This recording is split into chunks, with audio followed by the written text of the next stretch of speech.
JNTU విద్యార్థులు నేడు రాస్తారోకో చేపట్టి తమ సమస్యలను వెలుగులోకి తెచ్చారు. కాలేజీ భవనాల్లో కేవలం 8 తరగతులు మాత్రమే ఉండటంతో విద్యార్థులు తీవ్ర ఇబ్బందులు ఎదుర్కొంటున్నారని వారు ఆవేదన వ్యక్తం చేశారు. ప్రాక్టికల్స్ కోసం కొండగట్టు జేఎన్టీయూ క్యాంపస్ కి వెళ్లాల్సి రావడం, హాస్టల్ నుండి కాలేజీకి చేరుకోవడానికి ప్రతిరోజూ 2 కిలోమీటర్లు నడవాల్సి రావడం వల్ల ఇబ్బందులు పెరిగాయని విద్యార్థులు తెలిపారు. విద్యార్థుల సమస్యలకు మద్దతుగా బీఆర్ఎస్వీ రాష్ట్ర ప్రధాన కార్యదర్శి సబ్బని హరీష్, జిల్లా అధ్యక్షుడు మానాల అరుణ్, పట్టణ ఇన్ఛార్జ్ మట్టెల సాయి దీపక్ రాస్తారోకోలో పాల్గొని విద్యార్థులకు సంఘీభావం తెలిపారు.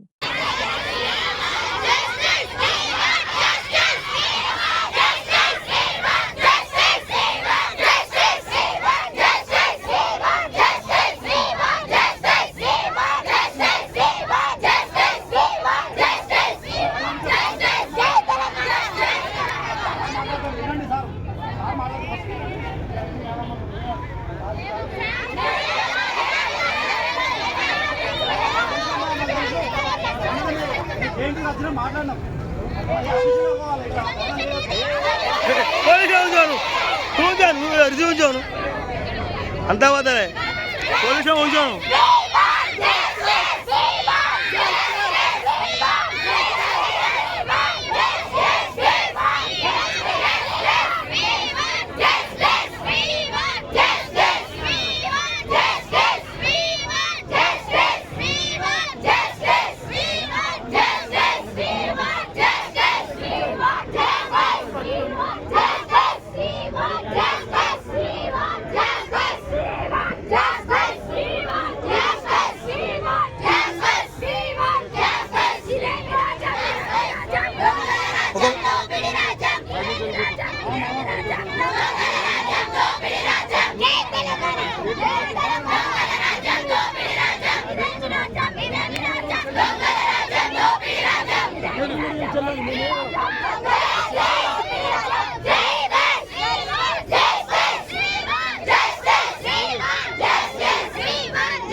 చిన్న జరుగు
కన్స్ట్రక్షన్ స్టార్ట్ చేయాలి. కాలేజ్ పనులు వెంటనే కాలేజ్ పనులు వెంటనే కాలేజ్ పనులు వెంటనే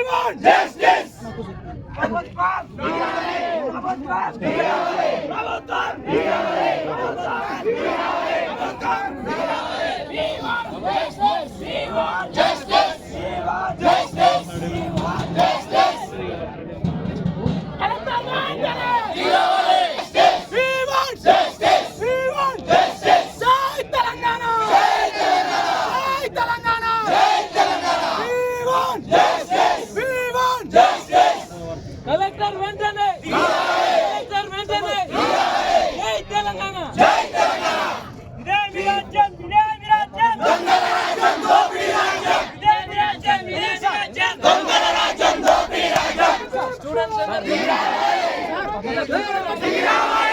సార్ వాళ్ళు 4 సంవత్సరాల నుంచి మాట్లాడతారు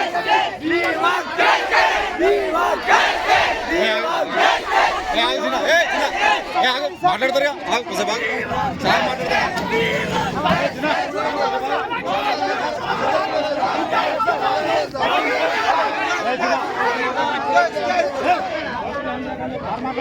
సమస్య రోడ్డు జామ్ చేసుకో వాళ్ళ సమస్య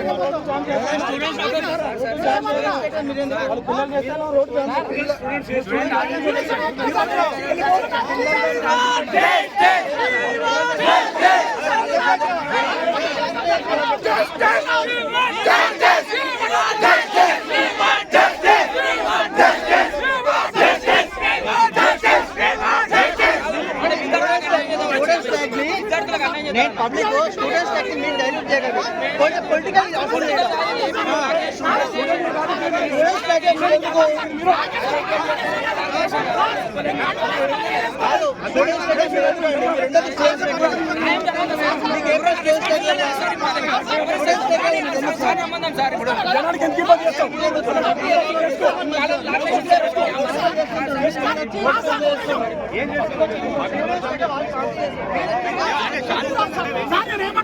ఇప్పటికి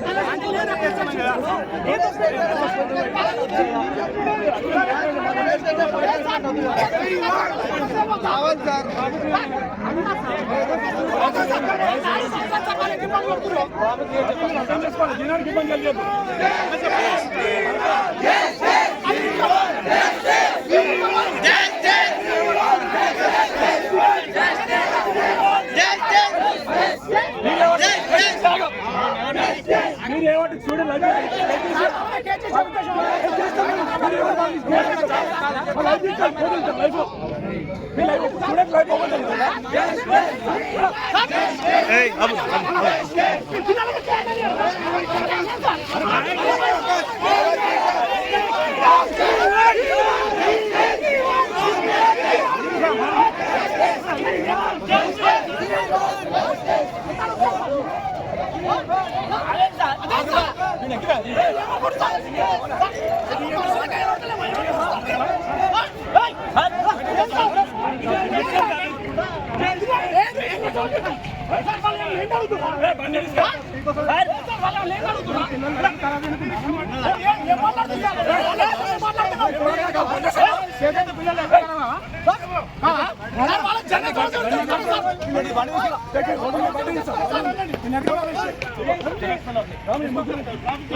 బీఆర్ఎస్ పార్టీ అధికారంలో ఉన్నప్పుడు BRS party working president KTR గారు తెలంగాణలోని అత్యంత ప్రతిష్టాత్మకమైనటువంటి జేఎన్టీ యూనివర్సిటీని రాజన్న సిరిసిల్లకు మంజూరు చేయడం జరిగింది. అందులో భాగంగా ప్రభుత్వ డిగ్రీ కళాశాలలో తాత్కాలిక తరగతులు నిర్వహించుకోవడానికి తాత్కాలిక వసతి కేంద్రాలుగా ఇక్కడ అధికారంలో ఏర్పాటు చేయడం జరిగింది. దానికోసం పూర్తి స్థాయిలో భవన నిర్మాణం చేపట్టడానికి మండేపల్లిలో 20 ఎకరాలు కూడా ప్రభుత్వ భూమిని కేటాయించడం జరిగింది. కానీ ఇప్పుడు వచ్చినటువంటి కాంగ్రెస్ సర్కారు దాన్ని కావాలని సిరిసిల్ల నియోజకవర్గంలో జేఎన్టీయూ ఏర్పాటు చేయకుండా ఉండాలని దీన్ని పక్కకెట్టడం జరిగింది. దానివల్ల ఏం జరుగుతుందంటే ఇప్పటి వరకు పర్మనెంట్ స్టాఫ్ లేరు, మెస్ లేదు, తరగతి కేంద్రాల్లో లైబ్రరీ లేదు. ఇప్పుడు కొత్తగా వచ్చిన స్టూడెంట్స్కు ప్రాక్టికల్ చేసుకోవాలంటే వాళ్ళు కొండగట్టుపోయి చేసుకోమన్నటువంటి పరిస్థితి. కొంతమంది గంటల లెక్కల వేతనం ఇస్తూ డిగ్రీ కాలేజ్ లెక్చరర్లను పిలిపించుకొని ఇక్కడ క్లాసులు నడిపిస్తూ ఉన్నారు. మొత్తం స్కిల్ లేకుండా విద్యార్థుల జీవితాలను నాశనం చేస్తూ ఉన్నారు. కావాలని రేవంత్ రెడ్డి ఇప్పుడు మహబూబ్ నగర్లో కొత్తగా జేఎన్టీయూను 405 కోట్లతో ఏర్పాటు చేయడం జరిగింది. మేము కాంగ్రెస్ ప్రభుత్వాన్ని ఒకటే డిమాండ్ చేస్తూ ఉన్నాం, నువ్వు 405 కోట్లతో అక్కడ శంకుస్థాపన చేసే కంటే ముందే ఇక్కడ మండేపల్లిలో ఏర్పాటు చేసినటువంటి 20 ఎకరాల స్థలంలో జేఎన్టీయూ నూతన బిల్డింగ్ నిర్మాణాన్ని వెంటనే చేపట్టాలని మేము భారత రాష్ట్ర సమితి విద్యార్థి భవన పక్షాన డిమాండ్ చేస్తూ ఉన్నాం. అదేవిధంగా విద్యార్థులు చాలా నరకయాతన అనుభవిస్తున్నారు. అది భరించలేకనే మొన్నటి కలెక్టర్ దగ్గరికి వెళ్ళడం జరిగింది, ఇవాళ వచ్చి ధర్నా వేయడం జరిగింది. ఇవాళ రహదారి దిగ్బంధం 2 గంటలు సెట్ చేస్తే పోలీసులు విచక్షణ రహితంగా విద్యార్థులను చూడకుండా, విద్యార్థి నాయకులను చూడకుండా నిర్బంధంగా తీసుకుపోయి స్టేషన్లో కూర్చోబెట్టడం జరిగింది. విద్యార్థులపై కాకి చొక్కాలు, ఇనుప సంఖ్యలు, ఎన్ని రోజులు ఇట్లా మేము ఒకటే డిమాండ్ చేస్తా ఉన్నాం. రేవంత్ రెడ్డి విద్యార్థులతో పెట్టుకుంటే చాలా ప్రభుత్వాలే కూలిపోయినాయి. నువ్వు విద్యార్థుల జీవితాలతోని ఆటాడాలని చూస్తే రాబోయే రోజుల్లో తీవ్రమైన గుణపాఠం చెప్తామని హెచ్చరిస్తున్నాం. అదేవిధంగా జేఎన్టీయూ విద్యార్థులకు సకల సౌకర్యాలు కల్పించి పూర్తి స్థాయిలో పక్కా భవనం కానీ, లైబ్రరీ కానీ, మెస్ కానీ వీటన్నిటికీ వెంటనే చర్యలు చేపట్టాలని భారత రాష్ట్ర సమితి విద్యార్థి భవన పక్షాన డిమాండ్ చేస్తున్నాం.